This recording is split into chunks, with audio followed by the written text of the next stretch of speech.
ओम शांति। बाप दादा ने पिछले 2-3 सीजनों में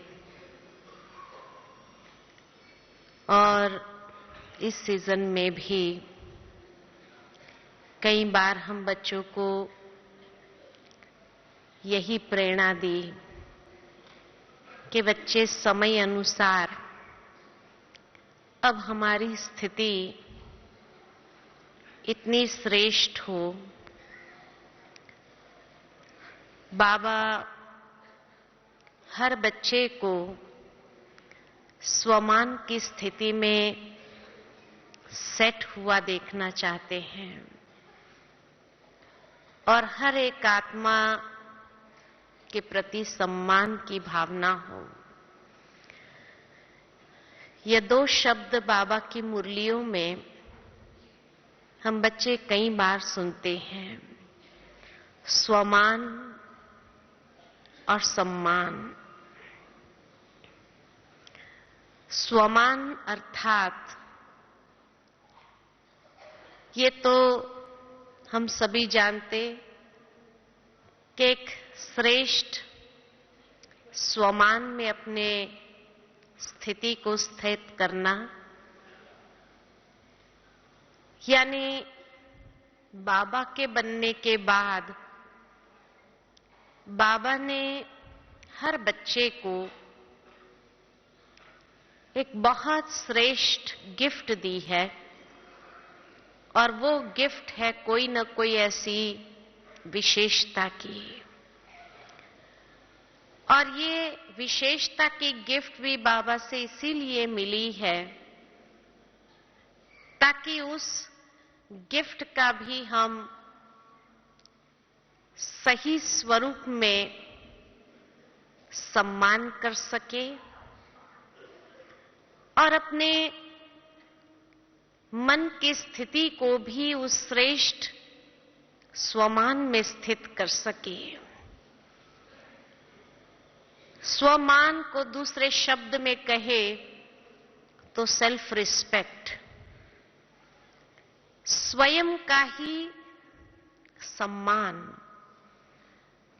सम्मान शब्द जब आता है तो उसमें 3 भाव समाये होते हैं। पहला भाव है स्वयं का सम्मान, सेल्फ रिस्पेक्ट। दूसरों का सम्मान, जिसके भी संपर्क में हम आए उसका भी सम्मान करें। और तीसरा है बाबा का भी हर कदम में हम सम्मान रखते हुए चले। तो तीनों रूप से सम्मान तभी हम रख पाएंगे जब हम स्वमान में स्थित होते हैं। स्वमान के विपरीत है अभिमान। कभी कभी कई बार कई बच्चे यही समझते हैं कि इतना तो हमारा स्वमान होना ही चाहिए ना, और इस प्रकार एक भावना रखते हुए चलते हैं। होता अभिमान है और समझते हैं कि इतना तो हमारा स्वमान होना ही चाहिए ना। यानी एक बहुत पतली लाइन दोनों के भेद में अंतर करती है। और कभी कभी हम यही नहीं समझ पाते कि ये जो स्थिति में हम चल रहे हैं ये स्वमान की स्थिति है या अभिमान की स्थिति है। स्वमान की स्थिति बहुत शुद्ध नशे की होती है, श्रेष्ठ शान की स्थिति होती है। लेकिन कभी कभी इसी को ही अभिमान के रूप में परिवर्तित होते हुए दिखाई देता है। अभिमान माना सबसे बड़ा अज्ञान। कहा ही जाता है ego is the greatest ignorance. अहंकार या अभिमान सबसे बड़ा अज्ञान है। तो स्वमान माना श्रेष्ठ ज्ञान की पराकाष्ठा की स्थिति। अभिमान अगर अज्ञान है तो स्वमान ज्ञान की पराकाष्ठा के साथ है। और इसीलिए जब स्वमान में स्थित होते हैं तो ज्ञान स्वरूप स्थिति में स्थित होते हैं, यानी ज्ञान का भी विशेष आधार होता है। तो वहां फिर अज्ञान यानी अभिमान उत्पन्न होने की मार्जिन नहीं होती है। इसीलिए उसको श्रेष्ठ स्थिति मानी गई। दूसरा, स्वमान और अभिमान को अगर देखें तो अभिमान माना ही इंप्योरिटी, अपवित्रता। तो स्वमान माना एक इतनी श्रेष्ठ और पवित्र स्थिति। कॉन्ट्रास्ट हम देखते हैं स्वमान और अभिमान में, क्योंकि तभी हम स्वमान को सही स्वरूप से पहचान सकेंगे कि स्वमान किसको कहते हैं। और जब स्वमान माना एक पवित्र स्थिति, ज्ञान की पराकाष्ठा की स्थिति, तो उसमें कहीं पर भी कोई भी प्रकार की इंप्योरिटी या कोई भी प्रकार की अज्ञानता माना जब इंसान ये कहने लगे मुझे क्या पता ऐसा भी होता है, मुझे क्या पता कि मेरी इस स्थिति में स्थित रहने से इसको तकलीफ होती है, या इसको ऐसी फीलिंग आएगी मेरे ऐसे शब्द बोलने से, मुझे क्या पता। तो मुझे क्या पता, यही तो अज्ञान है। और जब अज्ञान के वश होते हैं तो कहां न कहां किसी न किसी के सम्मान को हम ठेस जरूर पहुंचाते हैं। और अगर किसी को सम्मान की ठेस न भी पहुंचे तो खुद को तकलीफ देने वाला कार्य होने लगता है, खुद को ठेस पहुंचने लगती है, जिसको बाबा ने दूसरे शब्द में कहा कि जो अभिमान वाला होगा उसको अपमान की फीलिंग अवश्य आएगी। तो जहां वो खुद के सम्मान को ठेस पहुंचाता है, माना कोई ना कोई रूप से अपमान की फीलिंग के वश होने लगता है, कहां ना कहां उसको अपमान महसूस होने लगता है। तो ये फीलिंग आना माना भी स्वमान की स्थिति से नीचे आ गए हैं। स्वमान की स्थिति बहुत ऊंच है, अभिमान की स्थिति काफी नीचे की है। क्योंकि जब नीचे की स्टेज में आते हैं तभी तो हर बातों का प्रभाव हमारी स्थिति पर पड़ने लगता और वो स्थिति को हलचल में लाने लगती है। यानी भावार्थ ये है कि अभिमान वाली स्थिति में कभी परिस्थिति, कभी कोई व्यक्ति, कभी प्रकृति, कभी कोई वैभव, उन सब में सबका प्रभाव हमारी स्थिति पर पड़ने लगता है और किसी न किसी रूप से हमारी स्थिति को हलचल में अवश्य ले आता है। जबकि स्वमान वाला इतनी ऊंची स्थिति पर है कि इन बातों का प्रभाव उसके ऊपर पड़ नहीं सकता है, यानी एक अचल स्थिति में स्थित रह सकता है। इतनी ऊंची स्थिति कि कभी कोई बात की मिसअंडरस्टैंडिंग में आ नहीं सकता है। मैंने ये समझा था, वो समझा था, ये बातों से ऊपर हो जाता है, क्योंकि वो एक श्रेष्ठ शुद्ध नशे में या एक श्रेष्ठ शान में अपने आप को स्थित कर लेता है। तो ये अंतर हो गया। लेकिन इन दोनों में पहचान क्या है? अभिमान वाला जब हो जाता है इंसान, तो उसके अंदर यही एक भावना जागृत होती है जो शब्द में समाई हुई है, अब्बी मान मिले। अभिमान माना अब्बी मान मिले, या अब्बी मेरी बात माने। ये दो प्रकार के भाव उसके हर व्यवहार में महसूस होता है कि वो जैसे एक मांगने वाली स्थिति में है कि मेरी बात माने या मुझे मान मिले। यह अभिमान।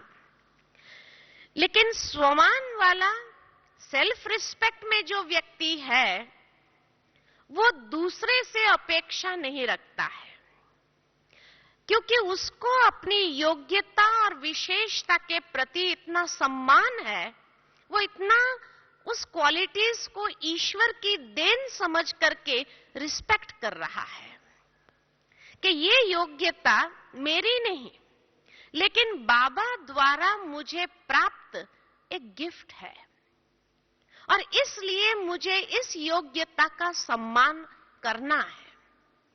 सम्मान करना माना क्या? तो अधिक से अधिक इस योग्यता का प्रयोग करना है मुझे। जितना हो सके अधिक से अधिक मुझे उसको कार्य में लगाना है। तब कहेंगे कि मैंने अपनी विशेषता का सम्मान किया। कि जितना उसके प्रयोग में आकर के हम दूसरों को सुख दे सकते हैं, उतना ऊंचा भाव कि ये बाबा की जो देन मुझे है, उससे मुझे दूसरे को सुख देना है, उससे मुझे दूसरे आत्माओं की सेवा करनी है। ये है कि अपनी योग्यता का रिस्पेक्ट रखना। लेकिन जब सूक्ष्म में भी अभिमान आ जाता है कि मेरी ये विशेषता, उसको इन्होंने पहचानी नहीं और इसीलिए मुझे सम्मान नहीं दिया, मेरी महिमा नहीं की या मुझे मान नहीं दिया, तो सूक्ष्म में अब्बी मान मिले वाली बात कि मैंने ये कार्य किया, इस विशेषता को कार्य में लगाया, तो ये व्यक्ति उसको पहचान करके, उसकी कदर करके मुझे मान दे। अब जब ये भाव आ गया कि मुझे मान मिले और मानो वो व्यक्ति ने मान नहीं दिया, तो क्या होगा? डिस्टर्ब हो जाएगा। अरे मैंने इतना अच्छा कार्य किया, बाबा ने जो विशेषता दी उस विशेषता का प्रयोग किया, लेकिन इसने दो बोल भी नहीं बोले, थैंक्स भी नहीं किया, तो मान चाहिए ना कि ये मुझे कम से कम थैंक्स तो कहे कि आपने इतना अच्छा किया, ये तो कहे। तो ये भाव रखना कि ये मुझे थैंक्स करे, मेरा शुक्रिया करे, या कम से कम कदर रख करके दो शब्द कहे कि भाई आपने बहुत अच्छा किया, ये कहे। एप्रिसिएशन के दो बोल तो बोले। अब जहां ये एप्रिसिएशन की चाहना की एक फीलिंग आई, माना मान चाहिए सूक्ष्म में, और अगर ये मान नहीं मिला तो इतना व्यक्ति मेंटली डिस्टर्ब हो जाता कि ऊपर से भले वो मुस्कुराता हुआ चेहरा रखेगा, लेकिन अंदर में उसकी जो हलचल है, उस कारण से कभी कभी वो संकल्प कर लेता, अभी आगे से मैं भी उसको दिखा दूंगा, मेरी ये विशेषता का मैं प्रयोग ही नहीं करूंगा। और इस तरह से वो अपनी विशेषता का समय पर प्रयोग नहीं करता है। अब जब वो विशेषता ईश्वर की देन थी और उसका प्रयोग नहीं करता है, जिस कारण दूसरे रियलाइज करे, ताकि वो आकर के हमें मान दे कि अरे भाई आप करो ना, पिछली बार आपने किया, अब तो पहचाना, तब मैं करूंगा। तो मैंने अपनी योग्यता का, विशेषता का सम्मान कितना किया? अगर मुझे ही उस विशेषता जो ईश्वरीय देन है उसके प्रति रिस्पेक्ट नहीं है, तो हाउ कैन आई एक्सपेक्ट कि दूसरे उसकी रिस्पेक्ट रखे? जब मुझे ही रिस्पेक्ट नहीं है अपनी योग्यता का और उसके अभिमान में आकर के मैं प्रयोग कर रही हूं, तो दूसरे भी उसका रिस्पेक्ट रख नहीं सकते हैं, यानी दिल से वो सम्मान नहीं कर सकते हैं। लेकिन मानो मैंने प्रयोग किया, सामने वाले ने एप्रिसिएशन के 2 शब्द भी नहीं कहे, तो ये कमी किसकी, मेरी या उसकी? मैंने तो अपनी योग्यता का प्रयोग किया, उसके पास पहचानने की दृष्टि नहीं है, तो ये कमी उसकी है या मेरी है? उसकी है। तो उसकी कमी के कारण मैं परेशान क्यों हूं? मैं तो अपनी योग्यता का रिस्पेक्ट करते हुए उसको अधिक से अधिक प्रयोग में लाती जाऊं, और जितना हम अधिक से अधिक प्रयोग में लाते जाएंगे उसको, जब सब लोग पहचानेंगे और कहेंगे, तब तो हो सकता है उसकी आंखें खुले, और तब वो कहेंगे, अरे भाई हमने तो पहचाना नहीं, आप हमारे पास इतना समय रहने के बाद बाबा के ऐसे रतन थे तो भी हमने नहीं पहचाना। तब तो उसकी आंखें खुलेगी ना। अगर किसी ने अप्रिशिएट कर लिया तो उसका धन्यवाद करो कि कम से कम उसके पास पहचानने की दृष्टि तो है। लेकिन अगर किसी ने पहचाना नहीं, एप्रिसिएशन के 2 शब्द नहीं कहे, आपको मान नहीं दिया, तो आप डिस्टर्ब मत हो जाओ। आप अपनी श्रेष्ठ स्वमान की स्थिति में सेट हो जाओ और अधिक उस विशेषता का प्रयोग करो, जिससे आज नहीं तो कल उसकी आंखें खुलेगी तो सही। खुलेगी तो तभी जब हम प्रयोग करते रहेंगे। अगर हमने प्रयोग करना बंद कर दिया तो बाबा किसी और को निमित्त बनाएगा, क्योंकि बाबा को तो अपना कार्य कराना है। बाबा ने वो देन हमें दिया, उस कार्य के लिए अगर मैंने अभिमान में आकर के कार्य करना छोड़ दिया तो बाबा का काम रुकने वाला तो है नहीं। बाबा किसी और में वो विशेषता भर करके अपना कार्य तो करा ही लेगा। इसलिए कहा कि जो ईश्वरीय देन हमें प्राप्त है, हम उसका इतना रिस्पेक्ट रखें कि हम उसका अधिक से अधिक सेवा के कार्य में प्रयोग करते हुए अनेक आत्माओं की सेवा करें, उससे अनेक आत्माओं को सुख दे।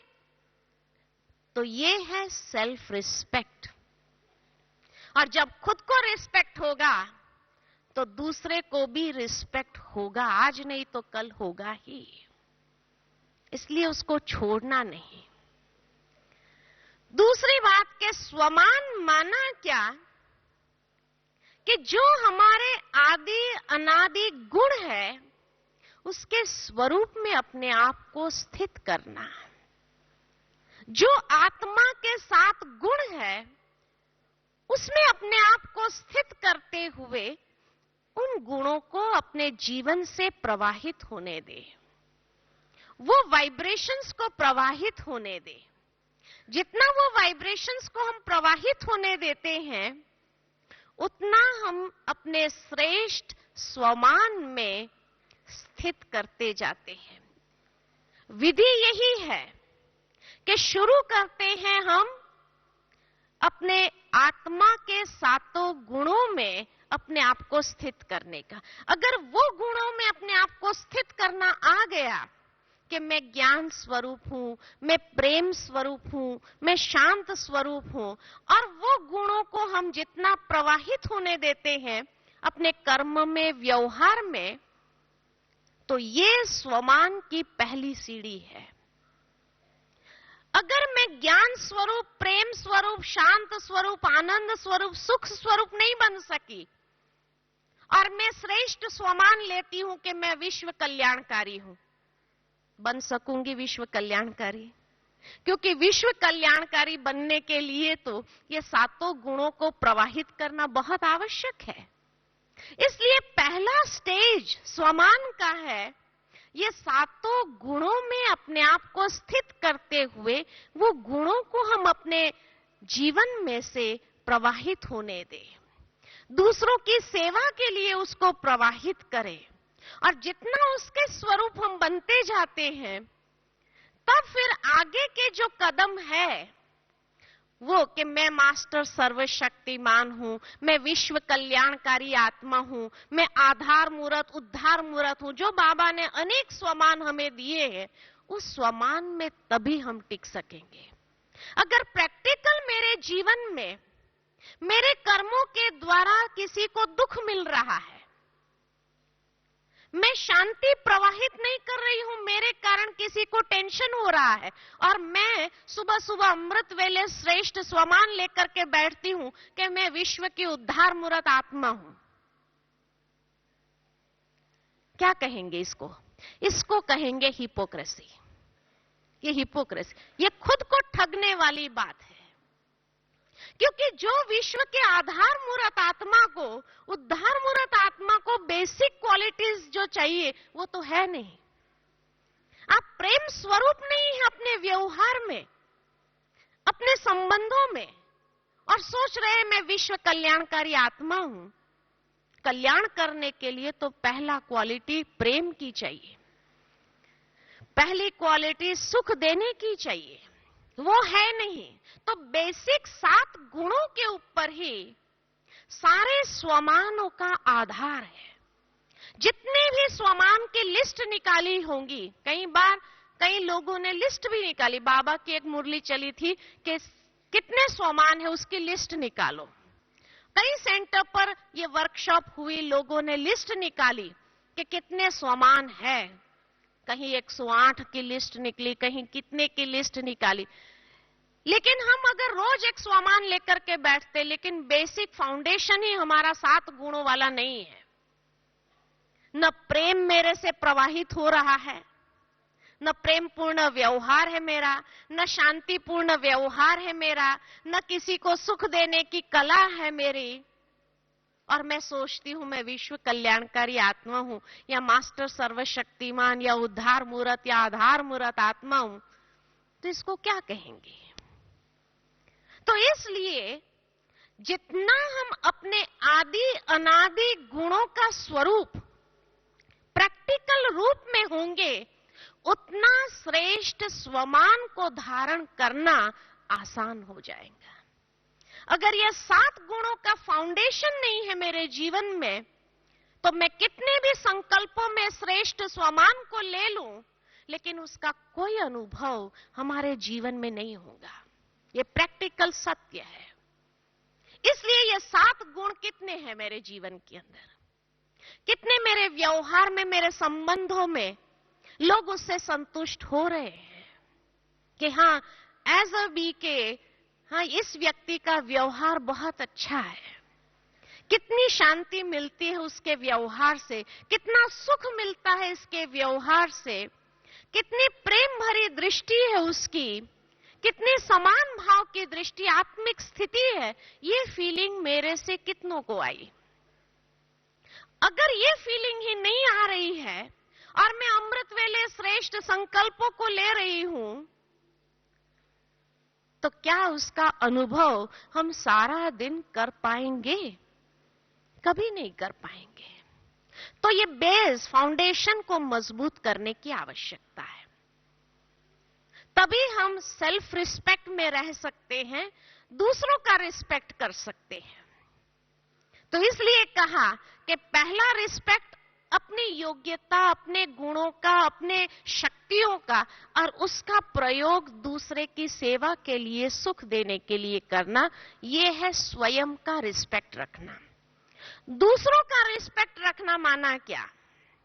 जो स्वयं का रिस्पेक्ट रखना जानता है, वो दूसरों का रिस्पेक्ट रखना भी जानता है। कि जो भी आत्माओं के अंदर भी जो क्वालिटीज है, जो विशेषताएं हैं, उस विशेषता को देखते हुए उसको भी रिस्पेक्ट देना उसको आता है। उस विशेषता को देखते हुए उसमें ईर्ष्या नहीं आ सकती है, उसको कोई भी प्रकार की इल फीलिंग्स नहीं आ सकती है, लेकिन इसके अंदर जो विशेषता है ये भी ईश्वरीय देन है और इसीलिए मैं ईश्वरीय देन की रिस्पेक्ट कर रही हूं। यह है दूसरों का रिस्पेक्ट करना। कई बार कई लोग जब अपनी विशेषता का तो रिस्पेक्ट कर लेते हैं, लेकिन जहां दूसरे की विशेषता आती है वहां उसकी बात को या तो काटने का प्रयत्न करेंगे। अब वो काटने का प्रयत्न किया, नहीं नहीं ऐसी बात नहीं है करके सीधा ही हमने काट दिया, वो व्यक्ति जो राय दे रहा है उसकी राय को न सुन करके उसको काट देना, ये क्या दूसरे का सम्मान किया? और क्या उस वक्त मैं स्वमान की स्थिति में हूं? नहीं हूं, तभी मैंने उसको काटा।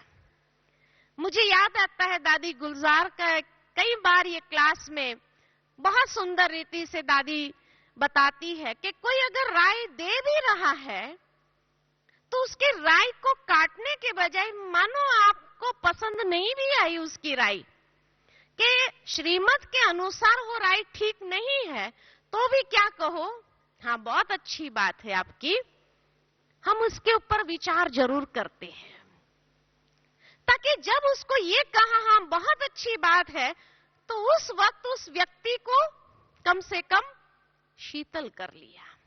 और फिर उसको कहेंगे कि हम विचार करते हैं कि बाबा की श्रीमत के हिसाब से कितना ये प्रैक्टिकल हो सकता है, क्यों नहीं करेंगे, जरूर करेंगे। माना पॉजिटिवली अगर उस बात को हम ले लेवे तो उस व्यक्ति को कभी फील नहीं होगा, और फिर बाबा की श्रीमत के अनुसार अगर उसको बताएंगे तो उसको हर्ट भी नहीं होगा, उसको अपमान भी महसूस नहीं होगा, लेकिन उस बात को वो स्वीकार करने की उसकी बुद्धि की स्थिति हो जाएगी। दादी गुलजार ने इतना सुंदर रीति से कई बार प्रैक्टिकल ये करके सिखाया, बताया, वहां तक कि बड़ी दादी जी के अंदर भी हमने यही देखा, कभी किसी की बात को, चाहे मधुबन निवासी छोटे भाई बहने हम होते हुए भी कभी कोई बात कहते भी थे, हाँ हाँ क्यों नहीं, बहुत अच्छी बात है। तो बड़ी दादियों में सब में हमने यही संस्कार देखे कि बाबा ने ये बात उनके अंदर इतनी कूट कूट करके जैसे उनके संस्कारों में भरी हुई है कि कभी भी कोई भी बात करते हैं तो उनकी बात को कभी काटते नहीं है, हाँ हाँ क्यों नहीं, बहुत अच्छी बात है। और फिर उसके बाद उनको श्रीमत का भी एहसास कराते हुए वो व्यक्ति ही शायद टर्न हो जाता है कि ठीक है मैं आगे से ध्यान रखूंगा, और इस तरह से उनको टर्न करने का संस्कार। तो इसलिए कहा कि दूसरों का सम्मान कैसे रखना चाहिए, ये अगर देखना है तो अपनी बड़ी दादियों से हम देख सकते हैं कि कितना सुंदर ढंग से इन्होंने इस यज्ञ को 70 साल चलाया बाबा के साथ मिलकर के। ये भावना आना, ये है श्रेष्ठ स्वमान की स्थिति और दूसरे का सम्मान करना। क्योंकि बाबा ने एक मुरली में बहुत सुंदर बात कही कि जब वो व्यक्ति कोई राय दे रहा है, कोई बात सुना रहा है, मानो हमें पता है कि ये गलत है, लेकिन उस वक्त उस स्थिति में वो रह करके सुना रहा है, उसकी यथाशक्ति यथा योग्यता अनुसार वो सुना रहा है। अभी उसकी स्थिति और योग्यता उस हिसाब की है, तो उसको काट देंगे तो वो और भी नीचे गिर जाएगा, दिल शिकस्त हो जाएगा, जो उसके अंदर उठने की शायद हिम्मत ही न हो फिर। इसलिए उस स्थिति को देखते हुए कि वो किस लेवल तक है, और शायद हमारा थोड़ा सा उसको प्रोत्साहन देने में कि ऐसे नहीं ऐसे करते हैं हम तो और अच्छा हो जाएगा, तो उसके अंदर उमंग उत्साह के पंख लग सकते हैं। ये है उसकी राय का सम्मान करना। तो ये है दूसरों का सम्मान रखना। लेकिन ये भावना हमारे अंदर तब आएंगी जब हम स्वयं स्वमान की स्थिति में सेट है। हमारे अंदर ज्ञान की पराकाष्ठा की स्थिति हो तो ज्ञान की पराकाष्ठा वाली बुद्धि कभी दूसरों का अपमान करके उसको नीचे गिराने का कार्य नहीं करेंगी। लेकिन ज्ञान की पराकाष्ठा वाली स्थिति दूसरे के ज्ञान की स्टेज को समझते हुए, उसका सम्मान करते हुए, उसको सही दिशा क्या है, सही बात क्या है, वो भी समझाने की यथार्थता अपने अंदर रखते हैं और उस विधि से उसको समझाते हुए बाबा की श्रीमत पर कैसे चलना चाहिए, बाबा की श्रीमत का सम्मान हमें कैसे करना चाहिए, ये भी सिखा देती है। बाबा का सम्मान रखना माना क्या? बाबा का सम्मान रखना माना बाबा की हर श्रीमत को जो है जैसा है उस रूप से उसको समझते हुए पालन करना, उसमें अपनी मन मत या पर मत को मिक्स नहीं करना। बाबा के ज्ञान के प्रति हमें इतना रिगार्ड हो, जब ये रिगार्ड होगा तभी हम बाबा की हर श्रीमत का सम्मान कर सकेंगे। और बाबा की श्रीमत का सम्मान करना माना ही बाबा का सम्मान करना। तो इसलिए ब्राह्मण जीवन के अंदर ये बाबा ने जो एक विधि बताई है कि स्वमान में रह करके सम्मान की स्थिति, तो ये तीनों प्रकार के सम्मान करने की विधि हमें आनी चाहिए। लेकिन श्रेष्ठ स्वमान में तभी हम रह सकते हैं जब उसके लिए हमारे मन और बुद्धि की प्यूरिटी की स्थिति हो। जितनी हमारी आंतरिक शुद्धि है, वो आंतरिक शुद्धि का पता कैसे चलता है? आंतरिक शुद्धि का पता चलता है शुद्ध संकल्प हमारे कितने हैं। हमारे दिन भर के संकल्पों को अगर हम एनालाइज करें कि हमारे शुद्ध संकल्पों का खाता अधिक है या व्यर्थ संकल्पों का खाता अधिक है। अगर शुद्ध संकल्पों का खाता अधिक है, सकारात्मक संकल्पों का खाता अधिक है, तो धीरे धीरे वो व्यर्थ, क्योंकि व्यर्थ वही अभिमान की स्थिति में ले आता है। तो जितना शुद्ध और सकारात्मक संकल्प हमारे होंगे, उतने ही हमारी स्वमान की स्थिति को मेंटेन करना सहज हो जाएगा।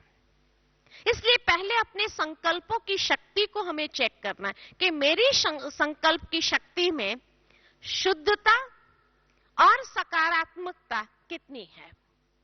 शुद्ध संकल्पों का स्टॉक तभी होगा जब ज्ञान का मनन चिंतन हमारी बुद्धि के अंदर चलता होगा, क्योंकि व्यर्थ संकल्प माना ही जब पर चिंतन अधिक चलता है। तो पर चिंतन अधिक चलता है तो हम स्वमान की स्थिति में नहीं है।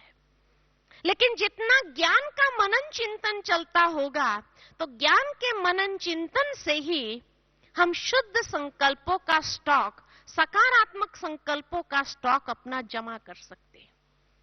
यही स्वमान में रहने के लिए हमें मददरूप हो जाते हैं। दूसरी बात कि शुद्ध संकल्पों का स्टॉक अगर होगा अंदर में, सकारात्मक संकल्पों का स्टॉक होगा, तो उसकी इंपैक्ट भावनाओं के ऊपर आएगी कि भावनाओं में शुभ भावना, शुभ कामना स्वतः रहेगी हर आत्मा के प्रति। जो भी आत्मा हमारे संपर्क में आएंगे, उन सब आत्माओं के प्रति सदा शुभ भावना बह रही होंगी, शुभ कामना बह रही होंगी, क्योंकि संकल्पों का ही इंपैक्ट भावनाओं पर आता है। जैसा सोचेंगे वैसी भावनाएं हमारी क्रिएट होगी। तो शुद्ध संकल्प भावनाओं के अंदर शुभ भावना, शुभ कामनाओं को प्रभाव। इसलिए बाबा की अधिकतर मुरलियां जो चल रही है, यही स्वमान, शुभ भावना, शुभ कामना, शुद्ध संकल्पों का स्टॉक, व्यर्थ के ऊपर विजयी बनने की बात, यही बातों के बाबा की मुरलियां पिछले 3 सालों से लगातार कोई न कोई रूप से चल रही है कि बाबा अब हर बच्चे को इस स्वरूप में देखना चाह रहा है। और जिसका प्रत्यक्ष एग्जाम्पल बाबा कई बार बार मुरलियों के अंदर आदरणीय दादी जी के बारे में बताते रहे कि उसकी प्रत्यक्ष पहचान क्या होगी, जिसके जो स्वमान की स्थिति में है उसकी प्रत्यक्ष पहचान निर्माणता, निर्मलता। जो बाबा हमेशा कहे कि दादी जी के स्वभाव में जो निर्मलता थी, नम्रता थी, बच्चे के साथ में, बड़े के साथ में, हर एक के साथ के व्यवहार के अंदर निर्माणता, निर्मलता और निमित्त भाव, ये निमित्त भाव माना ही स्वमान की इतनी श्रेष्ठ स्थिति है जो अभिमान में नहीं तो उसके बदले नम्रता, या तो अभिमान होगा या नम्रता होगी। तो अभिमान के तरफ नहीं है तो वो नम्रता के तरफ है। तो जो नम्र है, निमित्त है और निर्मल है, वो शुद्धि इतनी नेचुरल उनके अंदर आ जाती है स्वमान की स्थिति से।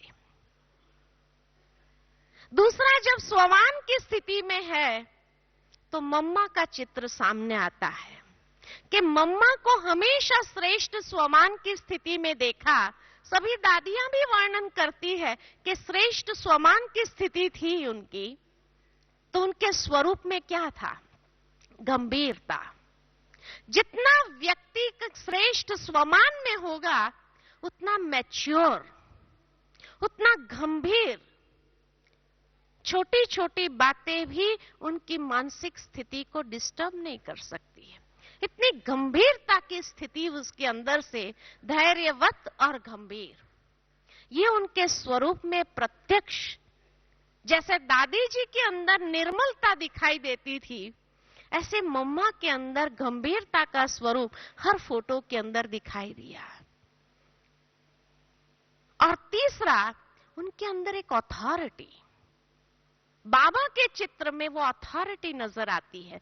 जब स्वमान की स्थिति में है तो प्रत्यक्ष बाप दादा भी जब हमारे सामने होते हैं तो कैसे अथॉरिटी में रह करके हर बच्चे का सम्मान करते हुए बाबा की जब मुरलियां आरंभ होती है तो बच्चों को किस रूप में देखते हैं। हम शायद अपने आप को उस रूप में नहीं देख रहे हैं, लेकिन बाबा कितने टाइटलों से हमें सजा देता है।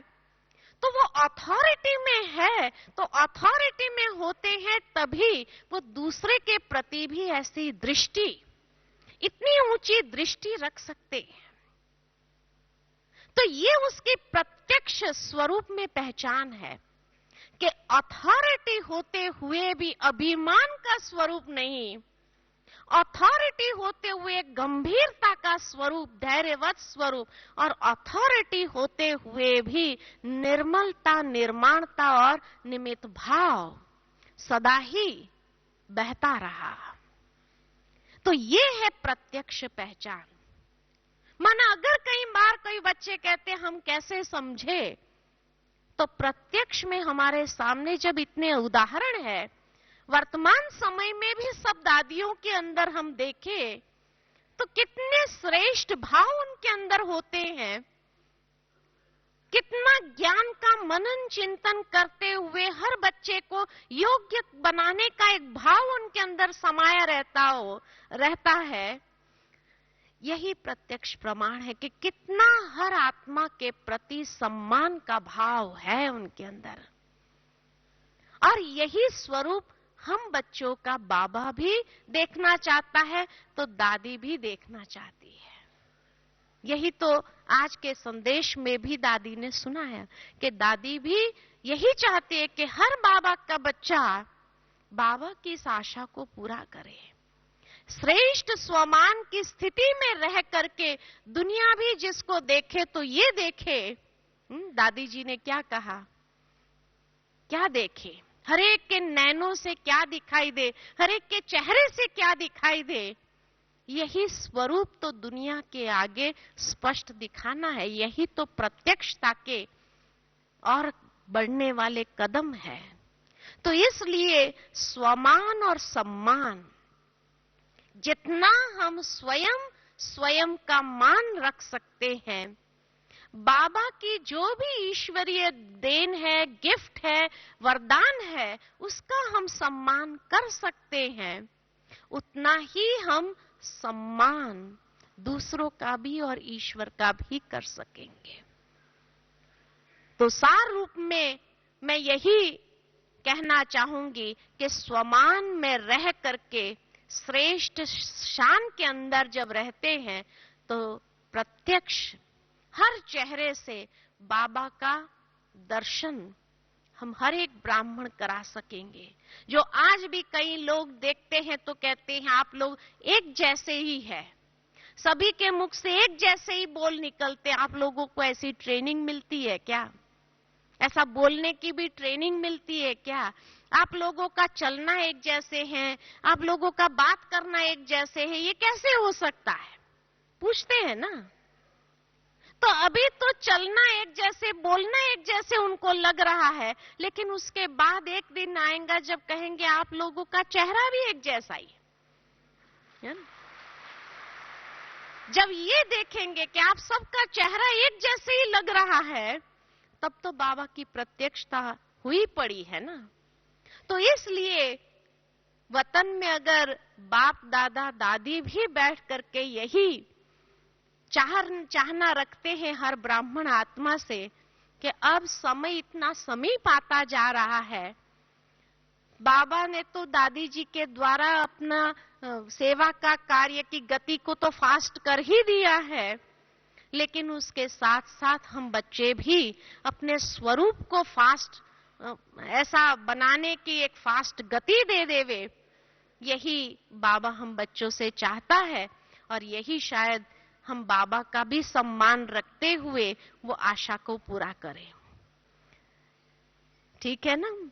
तो इसीलिए स्वमान में रहने के लिए सबसे पहले आत्मा के जो आदि अनादि गुण है उसका फाउंडेशन बहुत मजबूत होना चाहिए, तब आगे का जो स्वमान की स्थिति है उसका अनुभव प्रत्यक्ष जीवन में हम करते हुए अनेकों को ये अनुभव करा सकेंगे।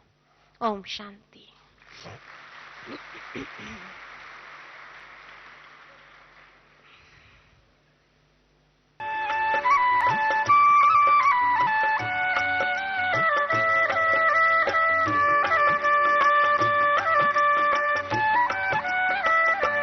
प्यारे बाबा तुम्हारा यही कहना है, पहने रहना गुणों का यूं ही गहना है।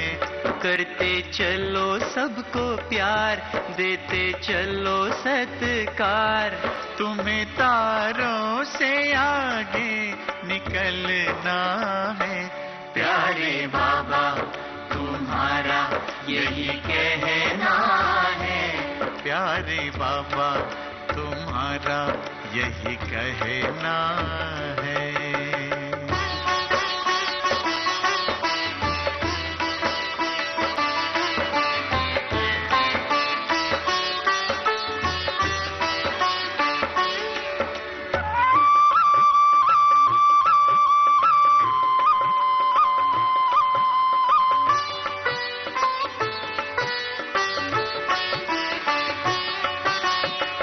गगन से ऊंचे रखो विचार, धरती जैसा धैर्य अपार, नैनों में रूहानी प्यार, नैनों में रूहानी प्यार।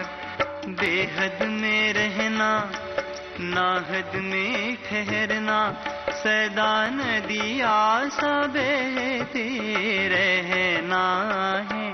प्यारे बाबा तुम्हारा यही कहना है, प्यारे बाबा तुम्हारा यही कहना है।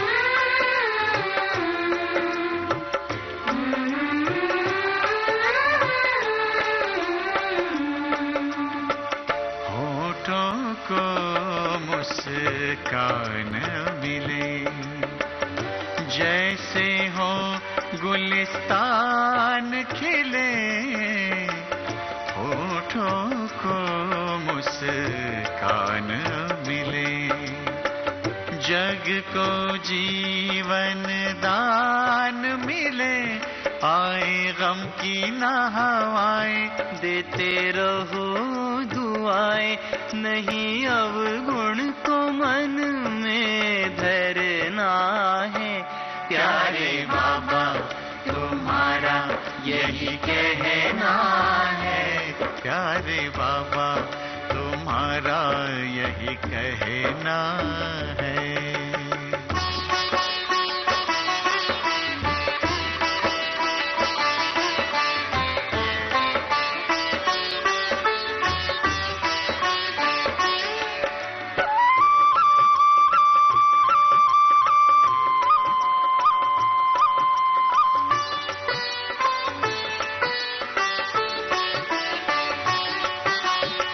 कथनी करनी एक बने, कर्म तुम्हारे नेक बने, देख के और अनेक बने, देख के और अनेक बने, तुमको योगी बन के रहना, पावन पावन ऐसे बनना, जैसे निर्मल सा झरता झरना है।